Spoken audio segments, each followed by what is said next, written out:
আসসালামু আলাইকুম সবাই কেমন আছেন? আশা করছি অনেক অনেক বেশি ভালো আছেন। আফসানা স্টোরিজ থেকে আমি আফসানা আফরিন সবাইকে ওয়েলকাম করছি আবার নতুন একটা ভিডিওতে। আর আজকে আপনাদের জন্য একটা রেসিপি থাকছে, সেটা হচ্ছে যে আলুর মুচমুচে কিংবা কুড়মুড়ে যেটাই বলেন, ওই মুচমুচে ভাজাটা করা হবে। তো প্রথমে দেখেই নিয়েছেন যে আলুগুলা ছিলে নিয়েছি। তারপর এটা গ্রেটার দিয়ে গ্রেট করে নিচ্ছি। এই গ্রেটারটা দিয়ে মানে আপনি আলুটা যদি মুচমুচে ভাজা করতে চান, তাহলে আপনার একটু চিকনভাবে করলেই ভালো হয়। এই মোটাটার থেকে একটু চিকনটা করলেই ভালো হয়। তাহলে দেখা যাবে আলুটা বেশি মুচমুচে হবে, খেতে ভালো হবে। তো দেখতেই পাচ্ছেন যে আলুটা কিন্তু একদম আমারটা কাটা হয়ে গেছে, রেডি হয়ে গেছে। এবার আলুটার মধ্যে যেটা করতে হবে, একটু নর্মাল ফ্রিজে থাকা ঠান্ডা পানিটা দিলে ভালো হয়। যে কোনো ধরনের মুচমুচে ভাজি জাতীয় কিছু করলে একটু ঠান্ডা পানি দিয়ে ধুয়ে নিলে সবচেয়ে বেশি ভালো হয়।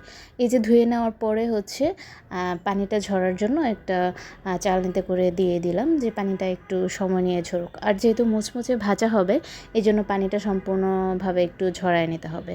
আর তাও এই যে দেখেন, বাটিতে ঢালার পরে কিন্তু তাও নিচে একটু পানি ছিল, এই জন্য পরে আবার টিস্যুতে নিয়ে একদম যে পুরা পানি যেটা ছিল টিস্যুতে নিয়ে, ওপরেও টিস্যু নিচেও টিস্যু দিয়ে এরকম চেপে চেপে দিলে একদম পানি যা ছিল সব শুকিয়ে যাবে।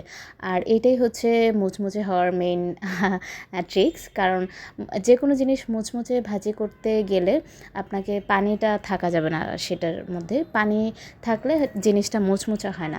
এই জন্য যে কোনো জিনিসই, যে কোনো ভাজি মুচমুচে করতে গেলে পানি থাকা যাবে না। আরেকটা জিনিস যে আপনার ভাজিটাকে পুরোটা একদম তেলের মধ্যে দিয়ে মিডিয়াম কিংবা লো আছে ভাজিটা করতে হবে। এখানে এখন পরিমাণ মতো লবণ দিয়ে নিচ্ছি।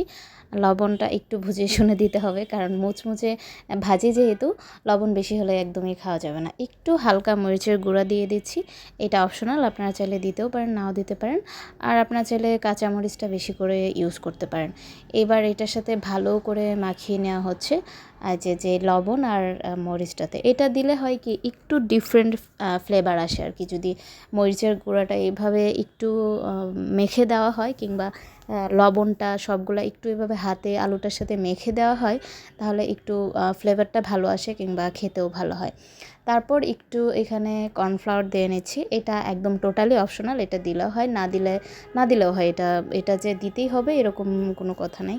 তো এই যে এখন এটা দেওয়ার পরে আবার ভালো করে আলুটা মাখিয়ে এখন একটা প্যানে তেল দিয়ে জাস্ট আলুটা একটু ছড়িয়ে দিয়ে দিলেই, তারপর আপনি হালকা আছে একটু নেড়ে চেড়ে ভাজি করলেই কিন্তু হয়ে যাবে মুচমুচে ভাজি।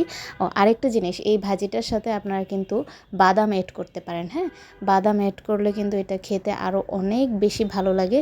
তো আজকের জন্য এই পর্যন্তই। নেক্সট ভিডিওতে আবার দেখা হয়ে যাবে নতুন কোনো রেসিপি নিয়ে। আল্লাহ হাফেজ।